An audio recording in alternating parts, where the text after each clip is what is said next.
Hi நண்பா நண்பி, இன்னைக்கு நம்ம எந்த படத்தோட ரிவ்யூ பார்க்க போறோம்னா, ராஜ்குமார் ராவ், அப்புறம் ஜான்வி கபூர், குமுத் மிஸ்ரா, ஜரீனா வாயப் நடிச்சு 2024 ரிலீஸ் ஆன மிஸ்டர் அண்ட் மிஸ்ஸஸ் மாஹி படத்தோட ரிவ்யூ தான் நம்ம பார்க்க போறோம். இந்த படத்தில் நம்ம ஹீரோ ராஜ்குமார் ராவ் பார்த்தீங்கன்னா மகேந்திரா கேரக்ட் பண்ணியிருப்பாங்க.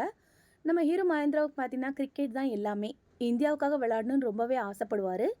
ஆனால் என்ன ஸ்டேட் லெவலில் செலெக்ஷன் பண்ணும்போது ஒரு பாலுக்கு 4 ரன் தேவைப்படும். ஆனால் என்ன நம்ம ஹீரோவால் அடிக்க முடியாமல் போக நம்ம ஹீரோ பார்த்தீங்கன்னா டீம்லேருந்து வெளியே எடுத்துருவாங்க. இதில் வேறு அவங்க அப்பா கிட்ட ஏற்கனவே 2 வருஷம் கிரிக்கெட்டுக்காக டைம் கேட்டிருப்பாங்க. பத்தாவது குறைக்கு மறுபடியும் 1 வருஷம் எனக்கு கொடுங்கப்பான்னு கேட்க, அவங்க அப்பாவும் பார்த்தீங்கன்னா முடியவே முடியாதுன்னு சொல்லி, அவங்க அப்பா பார்த்தீங்கன்னா ஒரு ஸ்போர்ட்ஸ் கடை நடத்திட்டு இருப்பாங்க. அந்த கடையை இனிமேல் நீ தான் பார்த்துக்கணுன்ட்டு அந்த பொறுப்பை அவங்க கிட்ட ஒப்படைச்சிருவாங்க. அதேமாதிரி இங்கே நம்ம ஹீரோயின் ஜான்வி கபூர் பார்த்தீங்கன்னா ஒரு டாக்டராக இருப்பாங்க. ஹீரோட அப்பாவும் பார்த்தீங்கன்னா நம்ம ஹீரோக்கு கல்யாணம் பண்ணி வைக்கணும்னு நினைப்பாங்க. இதனால நம்ம ஹீரோயின் வீட்டில் வந்து பேசி என் பையன் அப்படி இப்படின்னுட்டு ரொம்ப பெருமையாக பேசுவாங்க. ஆனால் அவங்க அப்பாவை பொறுத்தவரை பையன் அவங்களுக்கு உதவாக்கறதான். எதுக்குமே எந்த வேலையும் ஒழுங்காக செய்ய மாட்டான்னு எப்போ பார்த்தாலும் திட்டிக்கிட்டே இருப்பாங்க. ஆனால் நம்ம ஹீரோ அப்படி இல்லைங்க. ஹீரோயின் கிட்ட பார்த்தீங்கன்னா எல்லா உண்மையும் சொல்லிடுவாங்க. அவங்க பிடிக்காம தான் அந்த ஸ்போர்ட்ஸ் கடை பார்த்துட்டு இருக்கிறது எல்லா விஷயத்தையும் சொன்னதும் நம்ம ஹீரோட நேர்மை பிடிச்சி போய் அவங்களும் பார்த்தீங்கன்னா கல்யாணத்துக்கு ஒத்துக்குவாங்க.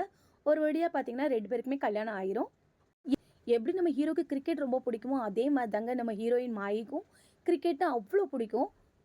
டாக்டர் வேலையை கூட அவங்க பிடிக்காம தான் செஞ்சுட்டு இருப்பாங்க. அதே நேரம் வீட்டு பக்கத்தில் மைதானில் பசங்க கூட நம்ம ஹீரோயின் கிரிக்கெட் விளையாடுறது நம்ம ஹீரோ பார்த்துட்டு மிரண்டு போயிடுவாங்க. அதான் அவங்க மனசில் நினைப்பாங்க, நாம விட்டதை நம்ம ஒய்ஃபை வச்சு தான் சாதிக்கணும்னு நினைப்பாங்க. இதனால ஹீரோயின்கிட்ட வந்து விஷயத்த சொல்லிட்டு பேசாமல் நீ கிரிக்கெட் விளையாடு, நானே உனக்கு கோச்சிங் கொடுக்குறேன்னு சொல்ல ஃபர்ஸ்ட் பார்த்தீங்கன்னா நம்ம ஹீரோயின் முடியாதுன்னு சொல்லுவாங்க.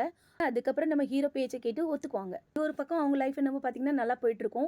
இடையில நம்ம ஹீரோயின் விளையாடுறத பார்த்துட்டு மக்கள் எல்லாருமே பார்த்தீங்கன்னா நம்ம ஹீரோயினை பாராட்டுறது நம்ம ஹீரோவால தாங்கிக்க முடியாது. ஏன்னா அதுக்கு பின்னாடி அவங்க தானே இருக்காங்க. ஆனால் அந்த கோச்சை யாருமே மதிக்கிறது இல்லைன்ட்டு நம்ம ஹீரோக்கும் ஹீரோயினுக்கும் நடுவே பார்த்தீங்கன்னா அடிக்கடி பிரச்சனை வரும். இதெல்லாம் மீறி நம்ம ஹீரோ ஹீரோயின்குள்ள சமாதானம் ஆச்சா, நம்ம ஹீரோயின் இந்தியா டீமுக்கு செலக்ட் ஆனாங்களா, மேட்ச் வின் பண்ணாங்களாங்கிறது தான் படத்தோட கதையேங்க. அதே மாதிரி இங்கே நம்ம ஹீரோ ராஜ்குமார் ராவ் பற்றி சொல்லியே ஆகணும்.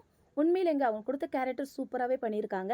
இன்னொரு ஆசைப்பட்டதை நம்ம அடையலைன்னா எவ்வளோ ஒரு கஷ்டம் இருக்கும். ஸோ அந்த மாதிரி அவங்களுக்கு பிடிச்ச கிரிக்கெட் டீம்ல செலக்ட் ஆகலைன்னு ரொம்பவே பார்த்தீங்கன்னா வருத்தப்படுவாங்க. இது ஜான்விக்கு அப்புறம் பார்த்தீங்கன்னா அவங்களுக்கு கொடுத்த கேரக்டர் சூப்பராகவே பண்ணியிருக்காங்க. அதே மாதிரி நம்ம ஹீரோவுக்கு அப்பாவாக நடித்த குமுத் மிஸ்ரா அவங்கள பற்றி சொல்லியே ஆகணும். உண்மையில அப்பா பையன் பாண்டிங் பார்த்தீங்கன்னா நல்லாவே காமிச்சிருப்பாங்க. ஒரு கட்டத்தில் பையனை பிடிக்காட்டாலும் அதுக்கப்புறம் பையனோட சுச்சுவேஷனை புரிஞ்சுக்கிட்டு பையன் மேலே அக்கறை காட்டுறது நம்ம ஹீரோக்கும் பார்த்தீங்கன்னா பிடிச்சி போகும். அதே மாதிரி நம்ம ஹீரோக்கு அம்மாவை நடிச்ச ஜரீனா வாய்ப் சொல்கிற ஒவ்வொரு டயலாக்கும் பார்த்தீங்கன்னா ரொம்பவே நல்லா இருக்கும். அதே மாதிரி படத்தில் சாங்ஸ் எல்லாமே பார்த்தீங்கன்னா வேற லெவல் சூப்பராக இருந்துச்சுன்னு தான் சொல்லணும்.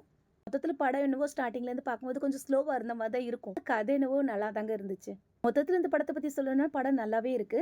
இவர் இந்த படத்தை பார்க்காதவங்க படத்தை போய் பாருங்க. அப்புறம் பார்த்துட்டு படம் எப்படி இருந்துச்சுன்னு மறக்காம கமெண்ட் பண்ணுங்க. பிடிச்சிருந்தா நம்ம சேனலை சப்ஸ்கிரைப் பண்ணிக்கோங்க.